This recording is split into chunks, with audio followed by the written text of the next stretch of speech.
तो चलिए आइए, अभी तक हमने देखा आदिकाल, उसके बाद हम देखते हैं मध्यकाल।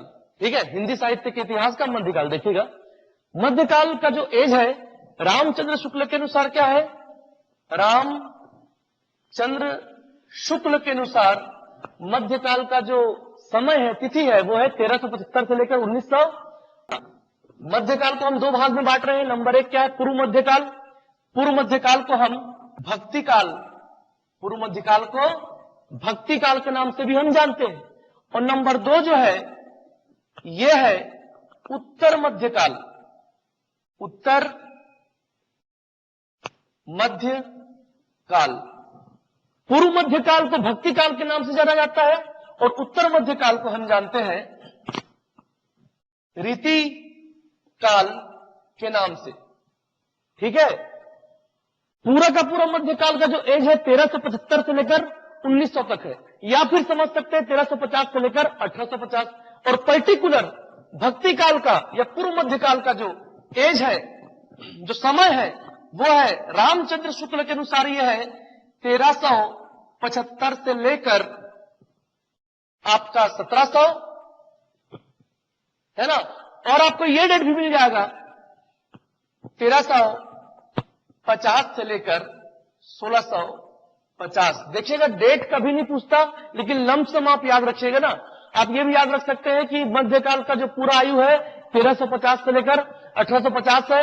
ठीक है, उसमें से पूर्व मध्यकाल जो है आपका 1350 से लेकर 1650। और रीतिकाल की जो आयु है रामचंद्र शुक्ल के अनुसार है 1700 से लेकर 1900, या फिर इसको आप 1650 से लेकर 1850 तक भी रख सकते हैं। मैंने क्या कहा आपसे? आप इस डेट को भी याद रख सकते हैं, कोई समस्या नहीं है। मध्यकाल की आयु 1350 से लेकर 1850, जिसमें पूर्व मध्यकाल 1350 से 1650 और उत्तर मध्यकाल 1650 से 1850। अभी तक इस प्रकार का क्वेश्चन नहीं बना है डेटा, ये आपका कहां से कहां तक। अगर बन जाएगा और ऑप्शन में आपका ये है तो आप इसको भी ले सकते हैं, और यदि ये है तो आप इसको भी ले सकते हैं। और यदि पूछा गया रामचंद्र शुक्ल के अनुसार तो बिल्कुल आप इसको लीजिएगा। आ रही बात समझ में? चलिए अब हम देखते हैं पूर्व मध्यकाल मतलब भक्तिकाल। तो पहले हम भक्तिकाल देखेंगे। ठीक है, देखिएगा, यदि इतिहास में यदि आप देखें तो इस समय क्या हुआ? मुस्लिम आक्रमण हुए, मुस्लिम आक्रमण हुआ था। ठीक है, दिल्ली सल्तनत की स्थापना हुई थी। आरी बात समझ में? दिल्ली सल्तनत की स्थापना हुई थी, उसके बाद मुगल आए। देखो पूरा जो ये काल है दिल्ली सल्तनत और मुगल के बीच का काल है। ठीक है, इस समय भक्ति आंदोलन चला था, भक्ति आंदोलन। ठीक है, इसमें आप पढ़े होंगे शंकराचार्य, रामानुजाचार्य, माधवाचार्य, इनका नाम आप पढ़े होंगे। रामानंद ने आपका भक्ति आंदोलन को ऊपर लेकर गया, समझना बात को। यदि हम हिंदी साहित्य की बात करें, हिंदी साहित्य की बात करें, ठीक है, तो भक्ति आंदोलन के साथ साथ आंदोलन का रूप तो ले ही लिया था, है ना। आपका भक्ति साहित्य भी फला फूला। यदि हम साहित्य की बात करें तो भक्ति साहित्य इस समय फला फूला। ठीक है, तो देखिएगा इस समय हुआ क्या था। दो प्रकार का भक्ति काल में, दो प्रकार का आपका भक्ति साहित्य जो है वो फला फूला। पहला आपका निर्गुण भक्ति धारा क्या था, और दूसरा था सगुण भक्ति धारा। देखिएगा, दो प्रकार के साहित्य फला फूला, निर्गुण भक्ति धारा, सगुण भक्ति धारा। समझिएगा बात को। निर्गुण भक्ति धारा, इसका भी दो डिवाइडेशन है ना। इसका निर्गुण भक्ति धारा का दो डिवाइडेशन, समझना बात को। निर्गुण भक्ति धारा जो है ये आपका एक तो था संत कवि, इसमें एक थे कौन? संत कवि। संत कवि को हम ज्ञान मार्गी के नाम से जानते हैं, ज्ञान मार्गी। संत कवि मतलब ज्ञान मार्गी। और दूसरे थे सूफी कवि, सूफी कवि। और सूफी कवि जो थे ये थे प्रेम मार्गी। देखिएगा बात को, निर्गुण भक्ति धारा का दो पार्ट, ज्ञान मार्गी और प्रेम मार्गी। प्रेम मार्गी वालों को हम सूफी कवि के नाम से जानते हैं और ज्ञान मार्गी वालों को हम संत कवि के नाम से हम जानते हैं। देखिएगा, संत कवि ज्ञान मार्गी में जो प्रमुख थे वो कौन थे? कबीरदास जी प्रमुख थे ना। और आपका सूफी कवि प्रेम मार्गी में जो सबसे प्रमुख थे वो थे मलिक मोहम्मद जायसी।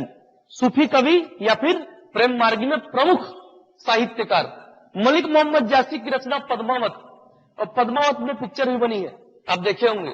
ठीक है, अलाउद्दीन खिलजी के ऊपर वो बेस्ड था, है ना, और ट्रेंगलर उसमें लव स्टोरी दिखाए गए हैं।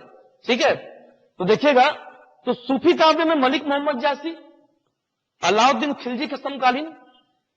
संत कवि में आपके कौन? कबीरदास जी, जो प्रमुख है ना, प्रमुख है। कबीरदास जी के अलावा संत कवि में देखिएगा मलुकदास, मलुक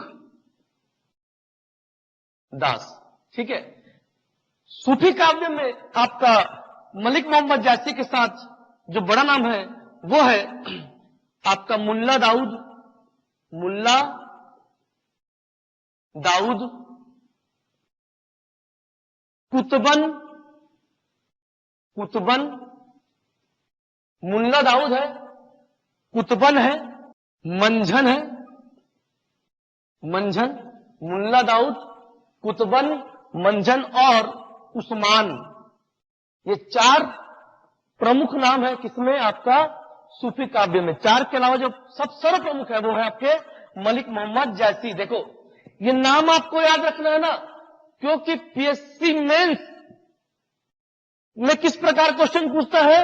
क्वेश्चन पूछेगा प्रेम मार्गी के या सूफी कवि के, सूफी कवि या प्रेम मार्गी के 3 कवियों के नाम या 2 कवियों के नाम या 2 साहित्यकारों के नाम आपका उदाहरण समेत लिखिए। ये पैटर्न है ना, पूछा आप क्वेश्चन देख सकते हैं। ठीक है, एसीएफ में भी पूछ सकता है।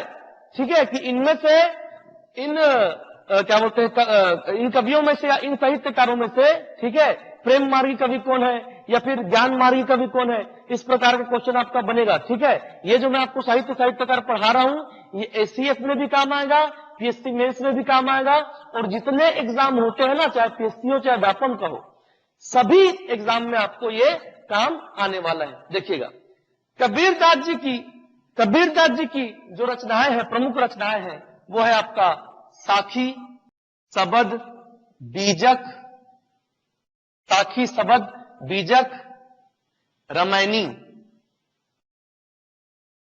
कबीरदास जी की प्रमुख रचनाएं है साखी, सबद, बीजक और रामायणी। इसको बिल्कुल याद कर लेना है ना। ठीक है, समझ में आ रहा बात?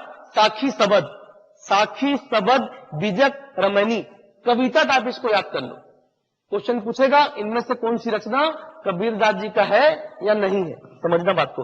मलुकदास, मलुकदास की रचना है आपका रत्न खान, रत्न खान, रत्न बोध। मलुकदास जी की रचना है, मलुकदास जी की रचना क्या है? रत्न खान, रत्न बोध। याद कैसे रखोगे? मलुकदास संत कवि ज्ञान मार्गी, इनकी रचना रत्न, रत्न दोनों में क्या है? रत्न आ रहा है ना, रत्न खान, रत्न बोध। ठीक है, ट्रिक कुछ भी हो सकता है जी। ठीक है, समझिएगा बात को। अब इधर देखिएगा, मलिक मोहम्मद जायसी, मलिक मोहम्मद जायसी की रचनाओं को पूछता है। पीएससी ने पूछा आपका मेज में, कन्हावत किसकी रचना है? कन्हावत किसकी रचना है? तो कन्हावत मलिक मोहम्मद जायसी की रचना है। इन्होंने कृष्ण जी के ऊपर भी, कृष्ण भगवान के ऊपर भी इन्होंने रचना किया है, समझिएगा बात को। तो प्रमुख रचनाएं मलिक मोहम्मद जायसी की है। मैं यहां नीचे लिख रहा हूं, देखिएगा, मलिक मोहम्मद जायसी की प्रमुख रचना है ना, पद्मावत, पद्मावत, आखिरी कलाम, अखरावट, पद्मावत, आखिरी कलाम, अखरावट, कन्हावत। प्रमुख रचना ना किनका? मलिक मोहम्मद जायसी प्रमुख रचना, इससे बाहर नहीं पूछेगा। इसको भी एक ग्रुप में याद कर लो। जैसे ही मलिक मोहम्मद जायसी आता है मुंह पे, मलिक मोहम्मद जायसी, पद्मावत, आखिरी कलाम, अखरावट, कन्हावत। पद्मावत, वत, वट, वत। ट्रिक देखो, ट्रिक छोटा छोटा हो सकता है। पद्मावत, अखरावट, कन्हावत, वत, वत आ रहा है तो बंदी जम रहा है। आखिरी में आखिरी कलाम। ये मलिक मोहम्मद जायसी की रचनाएं हैं। इसके अलावा मुल्ला दाऊद, इसके अलावा आपका मुल्ला दाऊद, ये अलग दाऊद है ना। इसके अलावा मुल्ला दाऊद की रचना है चंदायन और लोकरहा।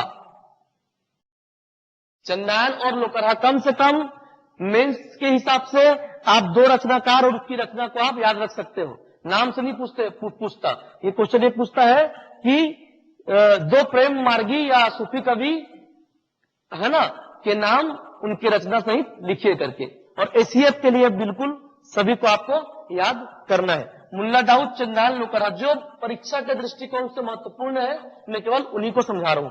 मुल्ला दाऊद की रचना चंदायन, लोकरहा, ठीक है। फिर कुतुबन, इसके बाद आपका कुतुबन के बाद मंझन में हाल ही देता हूं। मंझन का रचना है मृगावती। मंझन का रचना है आपका मृगावती, ठीक है। मुल्ला दाऊद का रचना है चंदायन और लोकरहा, ठीक है। आपका कुतुबन का आपका है मृगावती। उस्मान का रचना है चित्रावती। समझ रहे हैं बात को? आपको कुतुबन और उस्मान और मज्झन, ये तीनों, कुतुबन, उस्मान, मज्झन, ये तीनों याद नहीं होगा तो भी चलेगा, लेकिन आपको मुल्ला दाऊद और मलिक मोहम्मद जायसी की रचनाओं को बिल्कुल याद रखना है। सारी बात समझ में? देखिए, ये हो गया आपका निर्गुण भक्ति धारा। अब हम किस में आएंगे? अब हम आएंगे सगुण भक्ति धारा में हम आएंगे। देखिएगा सगुण भक्ति धारा, ठीक है। मैं एक बार फिर से रिपीट कर रहा हूं, निर्गुण भक्ति धारा में दो प्रकार के कवि हुए, दो प्रकार के रचनाकार हुए, ठीक है। पहला हम बोलते हैं संत कवि, दूसरा हम बोलते हैं सूफी कवि। संत कवि तो ज्ञान मार्गी के नाम से जानते हैं, सूफी कवि को हम प्रेम मार्गी के नाम से जानते हैं। समझिएगा बात को। संत कवि में प्रमुख कबीरदास, मलुकदास। सूफी कवि में प्रमुख कौन है आपका?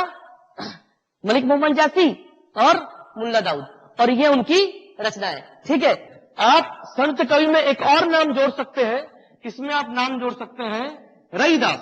संत कवि में रईदास का नाम जोड़ सकते हैं, रईदास, ठीक है। याद रखिएगा कबीरदास जी, रईदास जी, ठीक है। ये सब रामानंद के शिष्य है ना। रामानंद के प्रमुख 12 शिष्य हुए। उन 12 शिष्य में कबीरदास भी है और आपके रईदास भी है। रईदास की रचना है बाली। रईदास की प्रमुख रचना क्या है आपका? बाली, ठीक है। तो ये आपका हो गया निर्गुण भक्ति धारा। अब हम चलेंगे सगुण भक्ति धारा में। इसमें भी दो प्रकार के साहित्यकार हुए। पहला आपका राम भक्ति, दूसरे कृष्ण भक्ति। मतलब राम को केंद्र में रखकर जिन्होंने रचना किया और जिन्होंने कृष्ण को केंद्र में रखकर रचना किया।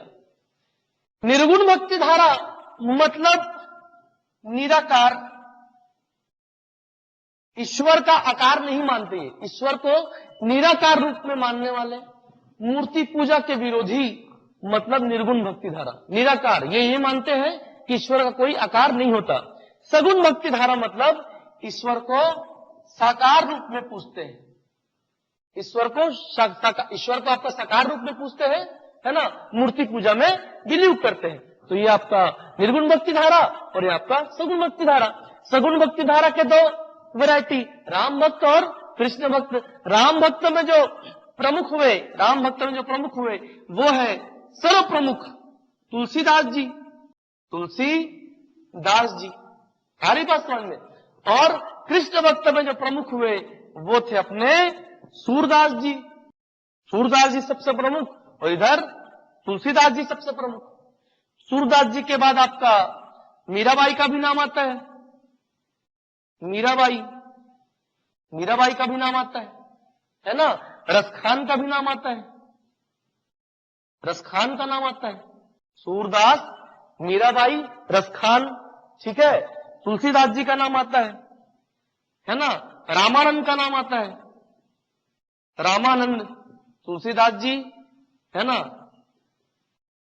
रामानंद। केशवदास का भी नाम आता है, किसका? केशवदास, रामानंद का नाम आता है, केशवदास का नाम आता है, इधर सूरदास, मीराबाई और रसखान का नाम आता है। तुलसीदास जी की देखिए प्रमुख रचनाएं देखिएगा ना, तुलसीदास जी की। तो तुलसीदास जी की प्रमुख रचनाएं अगर हम देखें तो सबसे पहले तो भैया लिख दो रामचरित मानस। क्या है? रामचरित मानस। कक्षा 8वीं से आप पढ़ रहे हैं ना रामचरित मानस, ठीक है? इसमें किसी को कोई डाउट नहीं होना चाहिए।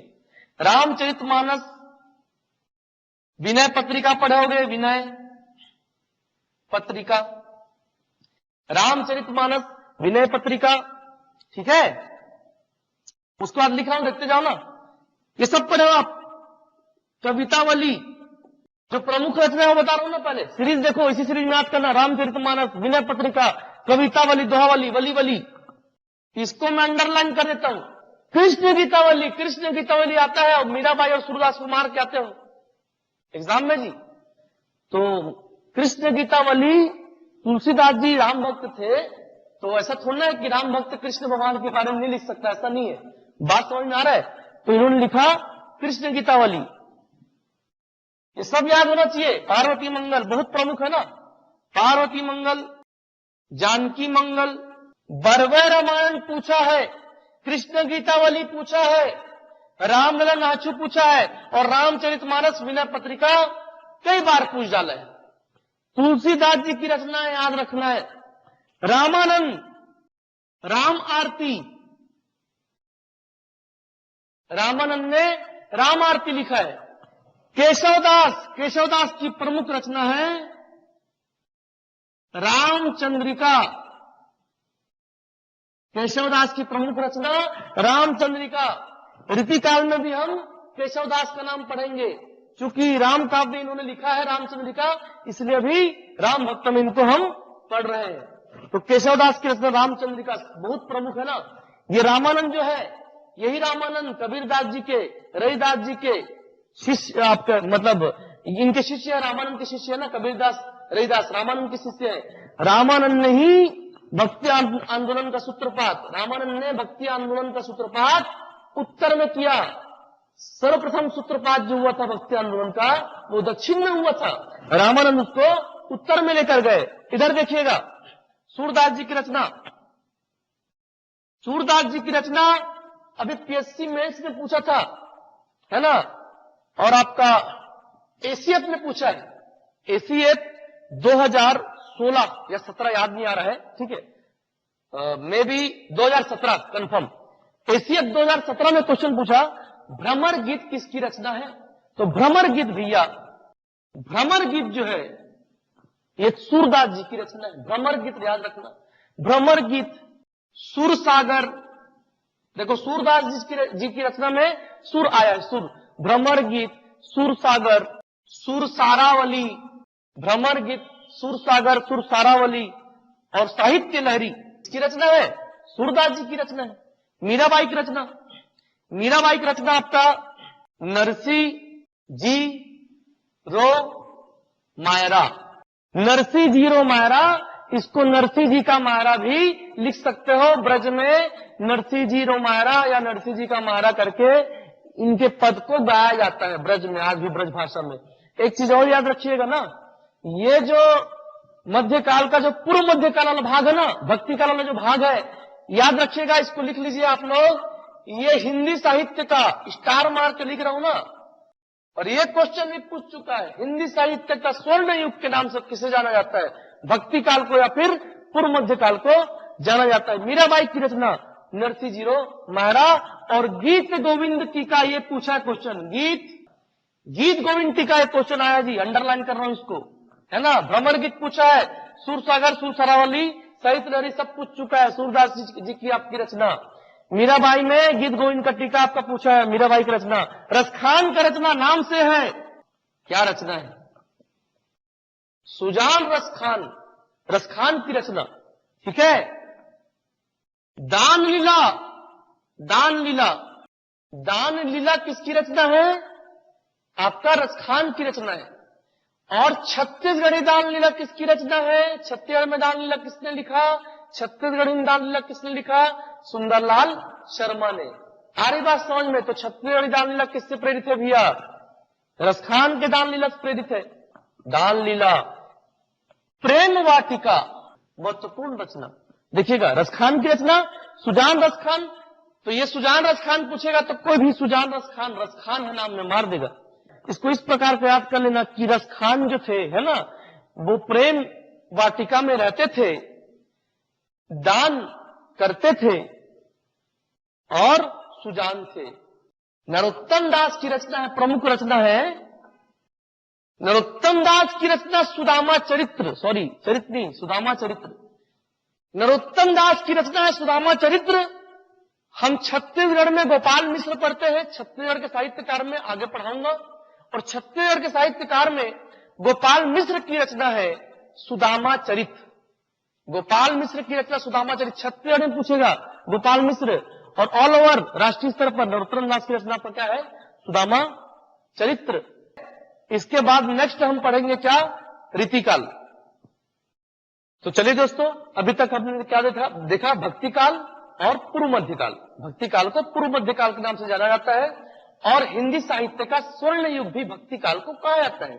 उसके बाद हम देखेंगे उत्तर मध्यकाल, जिसको हम रीतिकाल के नाम से जानते हैं। लेकिन भक्ति काल में एक फैक्ट छुपा हुआ है जो परीक्षा के दृष्टिकोण से बहुत ज्यादा महत्वपूर्ण है, तो मैं उसको आपको बताना चाहूंगा। वल्लभाचार्य आपने इतिहास में पढ़ा होगा, इतिहास में भक्ति आंदोलन में हम वल्लभाचार्य को पढ़ते हैं, शुद्धाद्वैतवाद, ठीक है।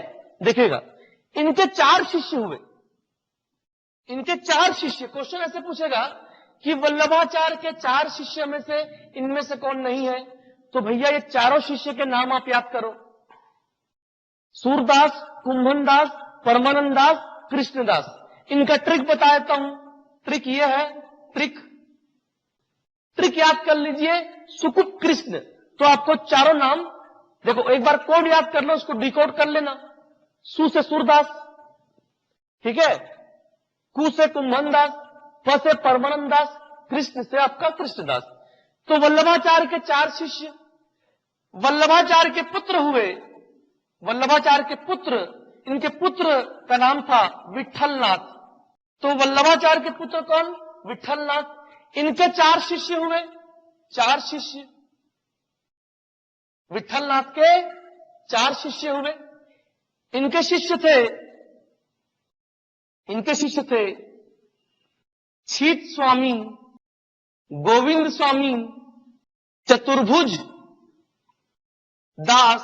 देखिएगा, छीत स्वामी, गोविंद स्वामी, चतुर्भुज दास और नाभादास। विठलनाथ के 4 शिष्य, छीत स्वामी, गोविंद स्वामी, चतुर्भुज दास, नाभादास। इसका भी एक कोड बना देता हूं मैं, छी गो च न, छिगोचन। इस कोड को आप आसानी से डिकोड कर सकते हो। कोड याद रखना, वल्लभाचार्य के 4 शिष्य सुकुप कृष्ण, विठलनाथ के 4 शिष्य छिगोचन।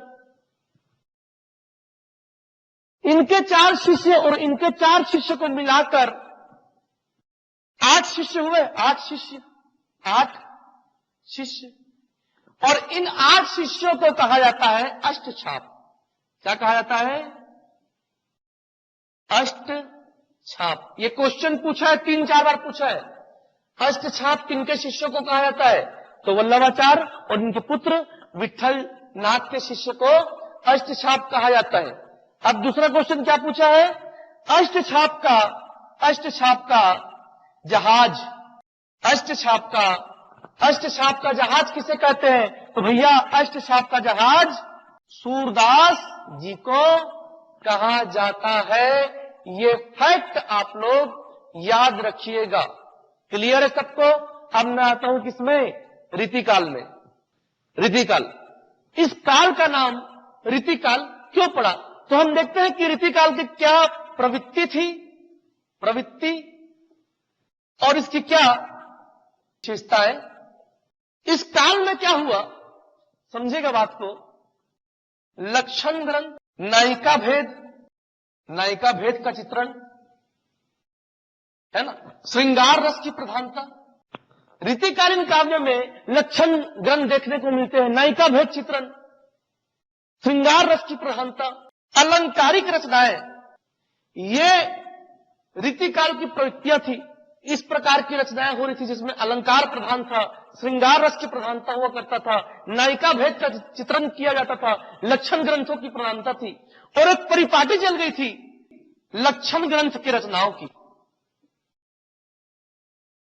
लक्षण ग्रंथ की रचनाओं की एक परिपाटी चल चुकी थी जिसमें श्रृंगार रस की प्रधानता हुआ करता था, है ना, अलंकारों का प्रयोग होता था, प्रकृति चित्रण इसमें मिलता था। समझिएगा बात को। तो इस प्रकार की रचनाओं की परिपाटी चल गई, ठीक है। और जो लक्षण ग्रंथ की रचनाएं जो करते थे, श्रृंगार रस की प्रधानता जो रखते थे, है ना, उनका एक ग्रुप बन गया, उनका एक ग्रुप बन गया। और इसीलिए इस काल को समझना बात को, उनका एक ग्रुप बन गया। किस प्रकार की रचनाएं कर रहे हैं? लक्षण ग्रंथ की रचना कर रहे हैं, श्रृंगार रस की प्रधानता है, अलंकारों की प्रधानता है, नायिका भेद का चित्रण है, उनका एक ग्रुप बन जाता है और उसी रीति की रचनाएं होने लगती है। इन सब का ग्रुप बन गया और उसी रीति की रचनाएं होने लगी। समझ रहे बात को? इसीलिए इस काल का नाम पड़ा रीतिकाल। इसलिए इस काल का नाम क्या पड़ा? रीतिकाल। क्या विशेषताएं थी रीतिकाल की? इस समय का जो काव्य है वो जन के सुख दुख का काव्य नहीं रहा, वैभव विलास का काव्य बन गया। जन काव्य नहीं रहा, दरबारी काव्य बन गया। दरबारी काव्य, जितनी काव्य की रचनाएं हुई सब किस पर केंद्रित थी? जनता पर केंद्रित नहीं था। काव्य रचनाएं जो थी वो सामंतों पर केंद्रित था। तो ये जो है आपका रीतिकालीन काव्य की विशेषताएं थी कि जनता के सुख दुख को इग्नोर करते हुए काव्य जो है वो दरबारी काव्य हो गया, दरबार के वैभव विलास की वस्तु बन गई और इसमें सामंतों को केंद्रित किया गया इस समय के काव्य में। अब क्वेश्चन आपसे क्या पूछेगा? अब क्वेश्चन आपको यह पूछेगा कि रीतिकाल को रीतिकाल नाम किसने दिया? समझिएगा बात को। तो देखिएगा, मैं थोड़ा सा नामकरण पे आता हूं। नामकरण पे ना, नामकरण, क्योंकि उसमें लिखा है ना काल का विभाजन और नामकरण, तो नामकरण तो देखना पड़ेगा। देखिएगा, रीतिकाल किसने कहा ना, समझिएगा बात को। थोड़ा यहां पर लिखता हूं मैं, नामकरण। रीतिकाल को रीतिकाल किसने कहा? रीतिकाल किसने कहा भैया? तो रीतिकाल को रीतिकाल कहा रामचंद्र शुक्ल ने। लिखते जाइए आप लोग। रीतिकाल को रीतिकाल कहा रामचंद्र शुक्ल ने। रीतिकाल को श्रृंगार काल किसने कहा? विश्वनाथ ने। विश्वनाथ प्रताप मिश्र पूरा नाम है। तो रीतिकाल को श्रृंगार काल किसने कहा? विश्वनाथ ने। रीतिकाल को अलंकृत काल किसने कहा? तो रीतिकाल को अलंकृत काल कहा। रीतिकाल के नामकरण पर 3 नाम आपको याद रखना है। रीतिकाल को रीतिकाल रामचंद्र शुक्ल ने कहा, रीतिकाल को श्रृंगार काल विश्वनाथ ने कहा और रीतिकाल को अलंकृत काल किसने कहा? बोलने से आपका मिश्र बंधु ने। याद कैसे रखना बता रहा हूं मैं। श्रृंगार विश्व करता है। श्रृंगार कौन करता है? विश्व। तो विश्व श्रृंगार।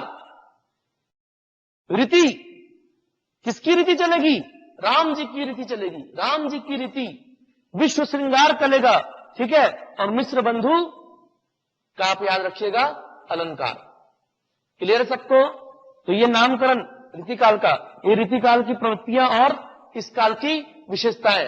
अब मैं आपको बताऊंगा कि रीतिकाल के प्रमुख साहित्यकार और उनके साहित्यिक रचनाएं। देखिएगा, रीतिकाल में 3 प्रकार के साहित्य प्रचलित हुए। 3 प्रकार के साहित्य ना, 3 प्रकार के कवियों का ग्रुप बन गया।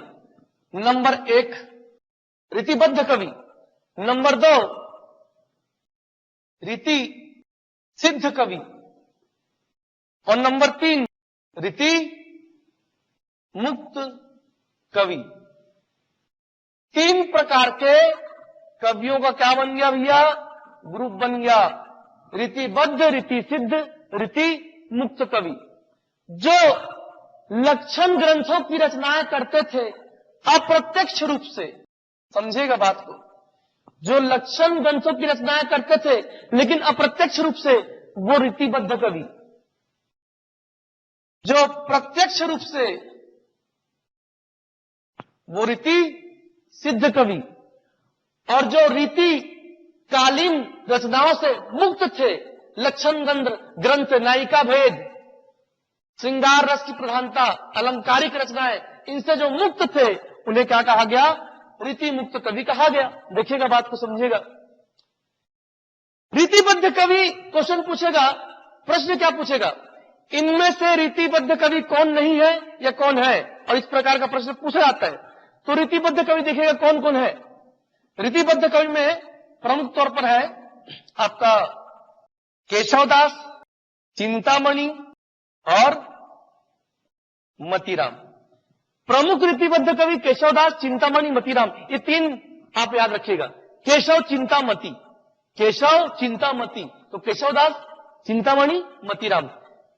रीतिबद्ध कवि बिहारी रसनिधि। बिहारी की एक रचना है बिहारी सतसई। बिहारी सतसई प्रमुख, बहुत महत्वपूर्ण रचना ना, क्वेश्चन पूछता है।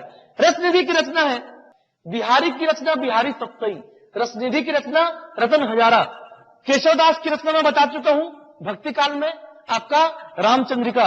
ये दोनों नाम आप याद रखिएगा। इनका रचना याद नहीं रहा तो भी चलेगा, लेकिन आपको याद रखना है रीतिबद्ध कवि कौन कौन। रीतिबद्ध कवि कौन कौन है? केशवदास, आपका चिंतामणि और मतीराम। केशव, चिंतामती बद्ध, रीति सिद्ध में बिहारी और रसनिधि। बहुत बार कंफ्यूजन होता है कि हम हमेशा के लिए कैसे याद करें कि रीतिबद्ध कवि ये है, रीति सिद्ध कवि ये है। तो इसका एक ट्रिक बताता हूं मैं।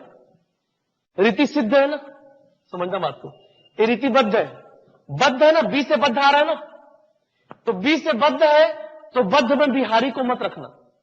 बी से बद्ध है ना, तो बद्ध में बी से बिहारी को मत रखना। तो आप ही आप बिहारी किधर आ जाएगा?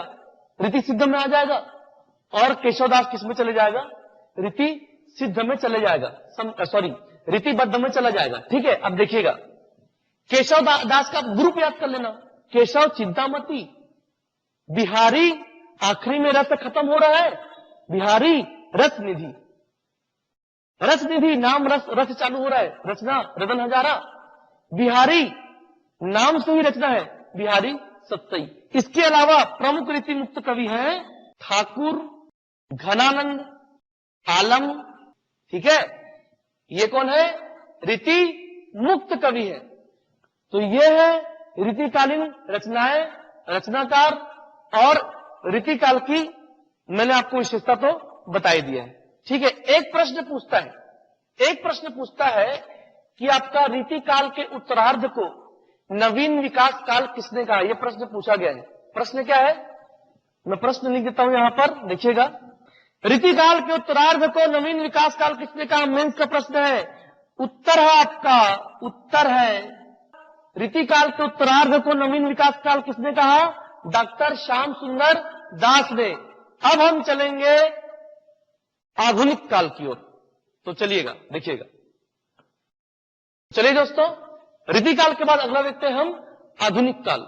ठीक है, देखिएगा, आधुनिक काल का जो ईरा है वो है 1900 से लेकर अब तक, या फिर ये रामचंद्र शुक्ल के अनुसार है, रामचंद्र शुक्ल के अनुसार, और 1850 से लेकर अब तक ये भी एज आपको देखने को मिलता है। ठीक है, देखिएगा, क्वेश्चन ये पूछा गया था पीएससी मेंस में, एसीएफ में भी पूछ सकता है कि भैया आधुनिक काल का विभाजन, आधुनिक काल का काल विभाजन किसने किया है? देखो, आधुनिक काल को भी अलग अलग भागों में बांटा है। किसने? जी भैया, गणपति चंद्रगुप्त ने आधुनिक काल का काल विभाजन किया है।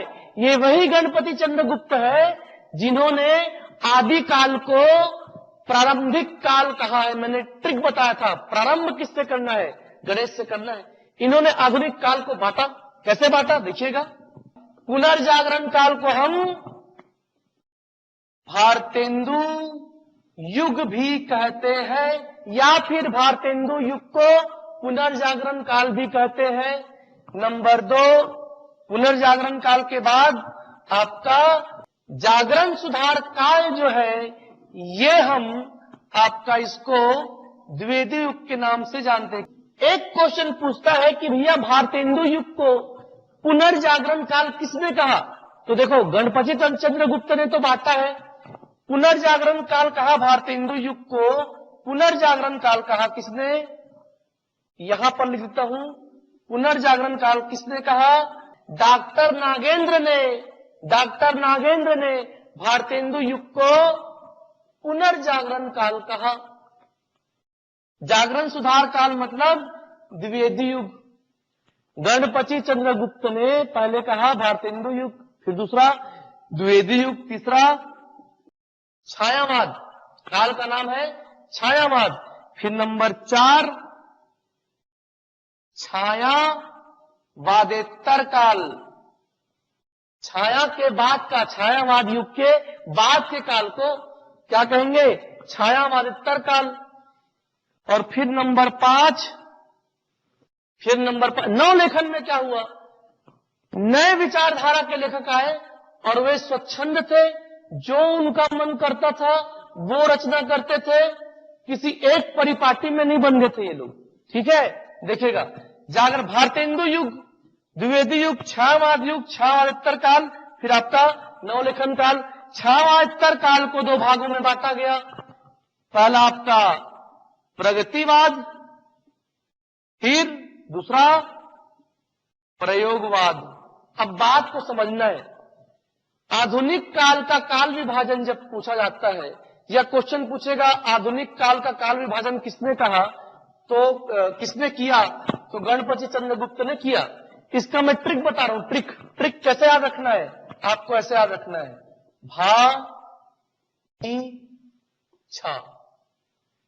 भादीछा करके याद रखना जी, भादीछा करके याद रखना।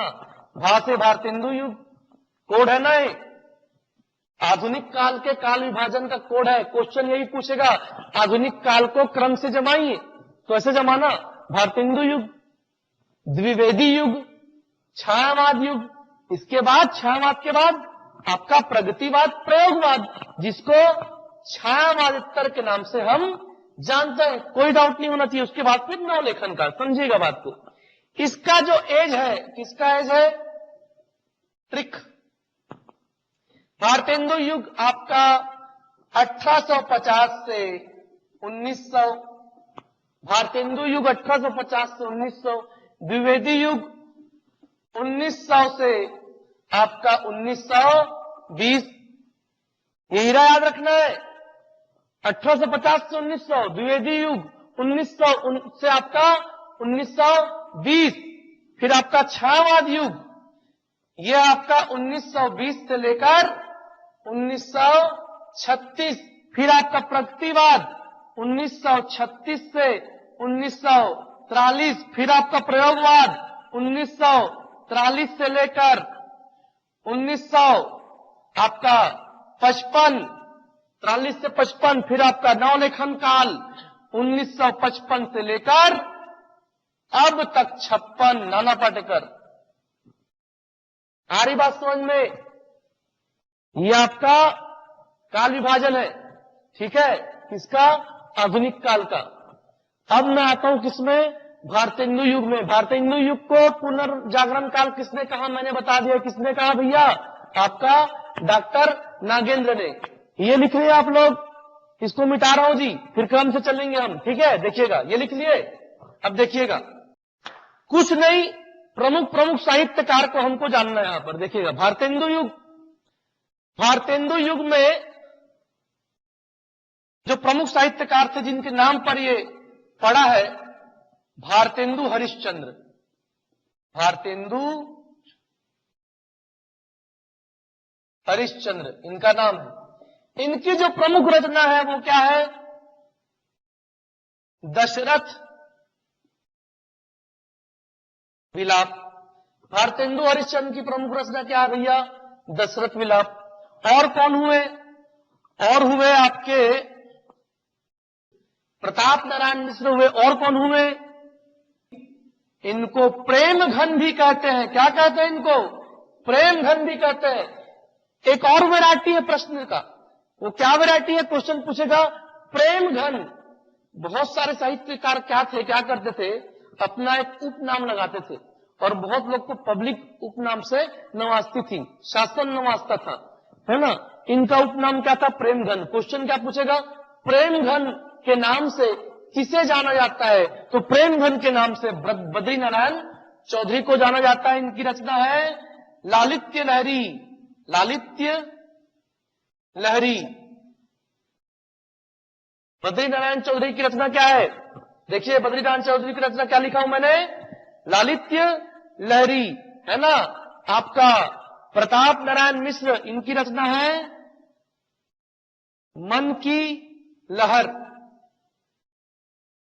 ठीक है, तो आप देख सकते हैं आपका बद्री नारायण चौधरी की रचना लालित्य लहरी और प्रताप नारायण मिश्र की रचना मन की लहर, भारतेंदु हरिश्चंद्र की रचना दशरथ विलाप और प्रेम सरोवर।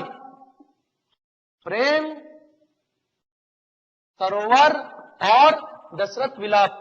तो ये पुनर्जागरण या भारतेंदु युग के प्रमुख साहित्यकार थे।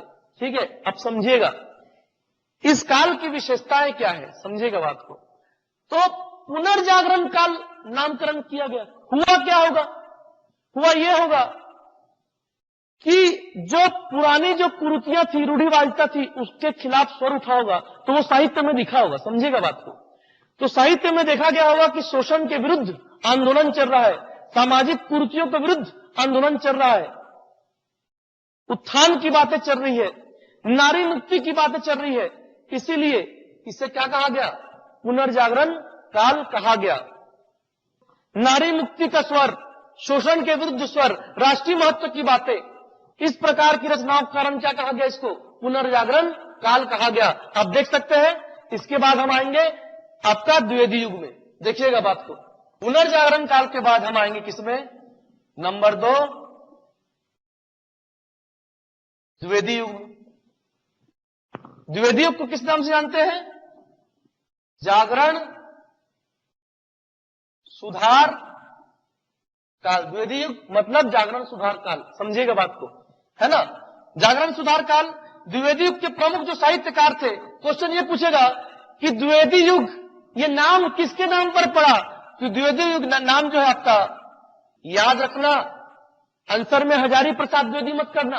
हजारी प्रसाद द्विवेदी, उन्होंने आदिकाल को आदिकाल कहा, वो अलग है।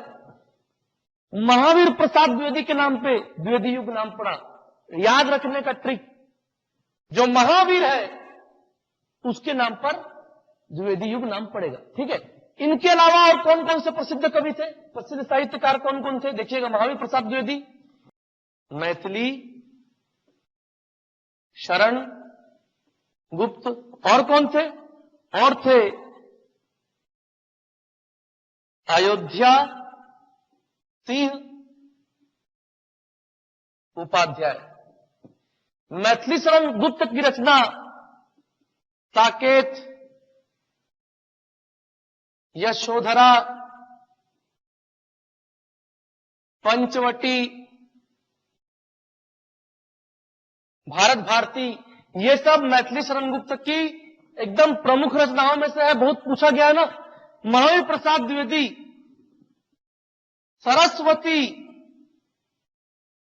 पत्रिका, याद रखिएगा, सरस्वती पत्रिका के संपादक रहे। समझ गए बात को? तो सरस्वती पत्रिका के संपादक रहे महावीर प्रसाद द्विवेदी। द्विवेदी युग इन्हीं के नाम पर पड़ा है। मैथिली शरण गुप्त इस युग के प्रमुख रचनाकार। फिर आपका अयोध्या सिंह उपाध्याय, इन्हीं को कहते हैं हरि औध। अयोध्या सिंह उपाध्याय का उपनाम क्या है? हरि औध है। ठीक है। और इसके पहले मैं क्या बताया? बद्री नारायण चौधरी प्रेमघन, प्रेमघन बद्री नारायण चौधरी, हरि औध, अयोध्या सिंह उपाध्याय। द्विवेदी युग की विशेषताएं क्या थी? ये सेम, इसमें भी नारी मुक्ति का स्वर देखने को मिलता है, शोषण के विरुद्ध आवाज देखने को मिलता है ना, राष्ट्रीय महत्व की बातें, ठीक है, सामाजिक कुरीतियों, है ना, के विरुद्ध बातें, रूढ़ी विरोधी, रूढ़ी विरोधी। तो ये चीजें भी किसमें देखने को मिली? द्विवेदी युग में। इसलिए से क्या कहा गया? जागरण सुधार काल भी से कहा गया। साहित्य में इनको प्रश्रय मिला जी, इस प्रकार की रचनाओं को, राष्ट्रीय महत्व को आपका प्रश्रय मिला। समझ में आ रहा है बात? इसके बाद हम आएंगे किसमें? इसके बाद हम आएंगे आपका भा दी छा। ट्रिक बताया हूं ना आधुनिक काल का। ट्रिक क्या है? कोड भा दी छा। भारतेंदु हो गया, द्विवेदी हो गया। अब किसमें आएंगे जी? छायावादी युग में आएंगे। किसमें आएंगे? छायावादी युग में आएंगे। ठीक है, तो उसके बाद हम आएंगे किसमें? छायावाद में। देखिएगा छायावाद का नाम छायावाद क्यों बना, क्यों पड़ा? देखिएगा छायावाद का नाम छायावाद क्यों बना, क्यों पड़ा? भाव विचार शैली, नूतन छंद, है ना, साहित्य में नवीनता, रहस्यवादी और राष्ट्रीयता से परिपूर्ण रचनाएं।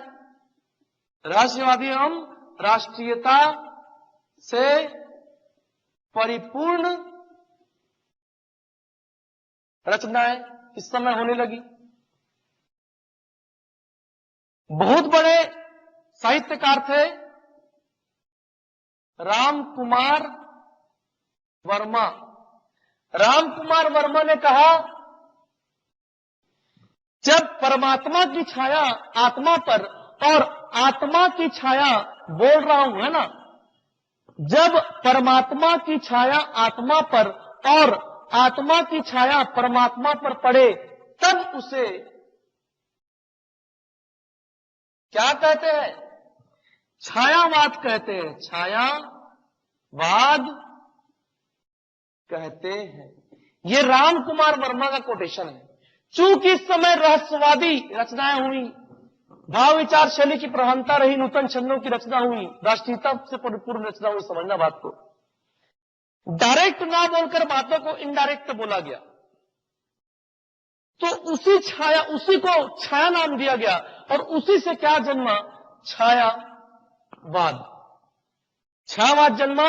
और छायावाद का जो काल है मैं आपको बता चुका हूं, क्या था आपका 1936 से लेकर आपका 1850 से लेकर 1900 आपका भारतेंदु युग, 1900 से लेकर 1920 द्विवेदी युग और 1920 से लेकर 1936 क्या है भैया?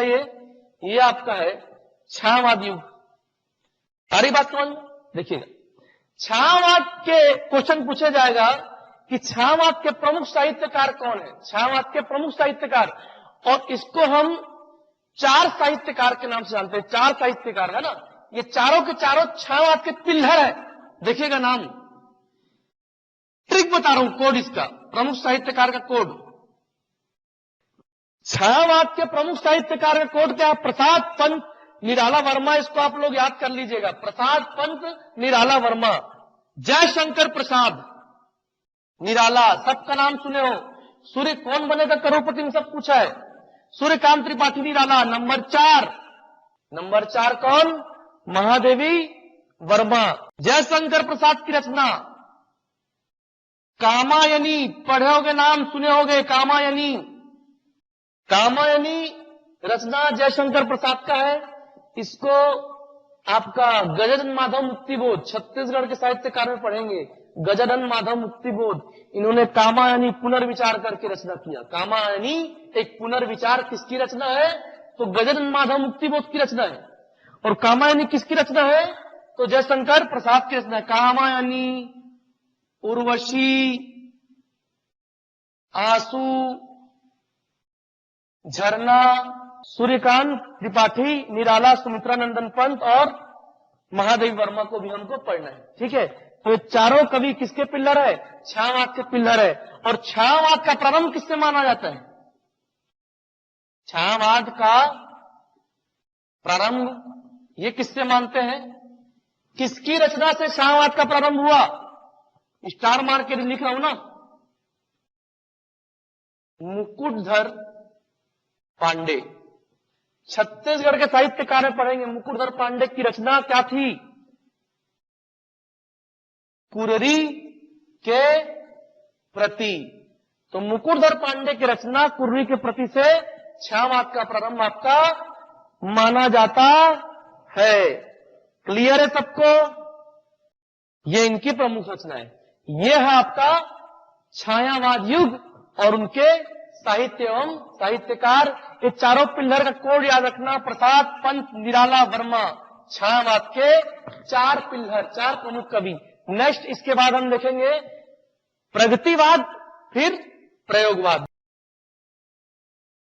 इसकी यदि विशेषता कहा जाए प्रगतिवाद का, तो समाजवाद, मार्क्सवाद, समाजवाद, मार्क्सवाद की अवधारणा, यथार्थ चित्रण, आपका शोषण विरोध, और ये एज देखिएगा 1936 से लेकर 43 तक भारत में भी अंग्रेजों के विरुद्ध आंदोलन छिड़ा हुआ था। तो वो चीज जो है यहाँ के रचनाओं में भी देखने को मिला, समाजवाद, मार्क्सवाद, विचारधारा, ये देखने को मिला रचनाओं में। तो साहित्य के रचनाओं में समाजवाद, मार्क्सवाद, विचारधारा देखने को मिला, यथार्थ चित्रण, शोषण विरोध, रूढ़ि विरोध, ये सब साहित्य में देखने को मिलता है प्रगतिवाद में। समझिएगा बात को। प्रमुख साहित्यकार कौन? चतुर्वेदी। माखनलाल चतुर्वेदी का संबंध छत्तीसगढ़ से है ना। सुमित्रा नंदन पंत को क्या कहते हैं? प्रकृति के सुकुमार कवि, याद रखिएगा ना। इसके बाद प्रगतिवाद के बाद क्या पढ़ेंगे हम? प्रयोगवाद। देखिएगा, प्रगतिवाद के बाद प्रयोगवाद। प्रयोगवाद का काल क्या मानेंगे हम? 1943 से लेकर 1955। प्रयोगवाद, प्रयोगवाद का नाम प्रयोगवाद क्यों पड़ा? प्रयोगवाद का नाम प्रयोगवाद इसलिए पड़ा क्योंकि इस समय एक बहुत बड़े साहित्यकार हुए सच्चिदानंद हिरानंद वात्स्यायन, इनको अज्ञेय के नाम से जानते हैं, क्लियर है। इन्होंने क्या किया? तार सप्तक नामक पत्रिका का संपादन किया। इसमें साहित्य की नई प्रवृत्ति, तो इसमें साहित्य की, हिंदी साहित्य की नई प्रवृत्ति दृष्टिगोचर होती है। इसीलिए इसी को क्या कहा गया? प्रयोगवाद कहा गया। इसके प्रमुख साहित्यकार है, प्रयोगवाद के समय के प्रमुख साहित्यकार है, एक सच्चिदानंद, नंबर 1 सच्चिदानंद हिरानंद वात्स्यायन, नंबर 1। नंबर 2 गजानंद माधव मुक्तिबोध। इनके रचनाओं को हम छत्तीसगढ़ में भी पढ़ेंगे ना, इनके रचनाओं को हम छत्तीसगढ़ में भी पढ़ेंगे, छत्तीसगढ़ के साहित्य में ना। और हैं अगले धर्मवीर भारती। गजानंद माधव मुक्तिबोध की रचनाएं हैं, मैं लिख नहीं रहा हूं, मैं बोल के बता रहा हूं, आप लोग लिख लीजिएगा।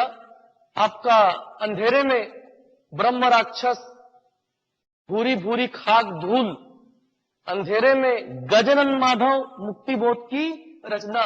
अंधेरे में ब्रह्म राक्षस, भूरी भूरी खाक धूल, कामायनी एक पुनर्विचार, चांद का मुंह टेढ़ा है, चांद का मुंह टेढ़ा है, सतह से उठता आदमी, साहित्य की एक डायरी, ये सब किसकी रचना है?